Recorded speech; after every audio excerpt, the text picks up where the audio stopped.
8 বছর পর প্রত্যাবর্তনের চ্যাম্পিয়ন্স ট্রফিতে বাংলাদেশ টিকল 4 দিন। 20 ফেব্রুয়ারি ভারত আর 24 ফেব্রুয়ারি নিউজিল্যান্ডের বিপক্ষে 2 ম্যাচে 2 হারে শেষ হল টাইগারদের যাত্রা। গতকাল নিউজিল্যান্ডের বিপক্ষে 5 উইকেটে হেরে নিজেদের পাশাপাশি পাকিস্তানের বিদায়টাও নিশ্চিত করেছে নাজমুল হোসেন শান্তরা। রাওয়ালপিন্ডি ক্রিকেট স্টেডিয়ামে যেন হেসে খেলেই টাইগারদের হারিয়েছে কিউইরা। ম্যাচের কোনো পর্যায়ে খেলার নিয়ন্ত্রণ পুরোপুরি নিজেদের হাতে রাখতে পারেনি বাংলাদেশ। সঙ্গে ছিল বাজে ফিল্ডিংয়ের হতাশা। সেঞ্চুরিয়ান রাচিন রবীন্দ্রকে অন্তত 3 বার লাইভ দিয়েছেন টাইগার ফিল্ডাররা। আর সেটা শোধ নিয়েই বাংলাদেশকে খাদের কিনারায় ঠেলে দেন রাচিন।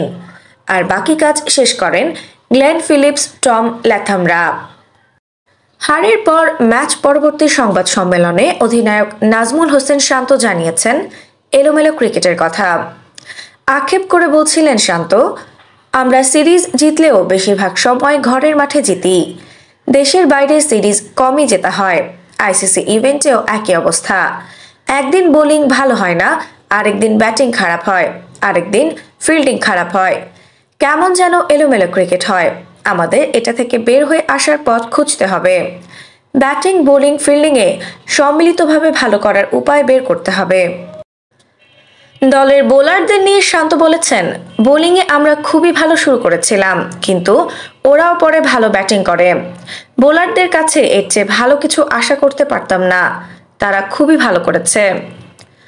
আর ব্যাটিং, দুবাইয়ে ভারত ম্যাচের বাজে এরপর দলের ফিল্ডিং নিয়ে শান্ত বললেন, বোলিং ইউনিট হিসেবে আমরা ভালো করলেও ব্যাটিং, ফিল্ডিংয়ে আরও উন্নতি করতে হবে। একই ভুল আমরা বারবার করছি। এরপর থেকে চেষ্টা করব এই জায়গায় বদল আনতে। আফসানা নাউরিন, বাংলা স্পোর্টস।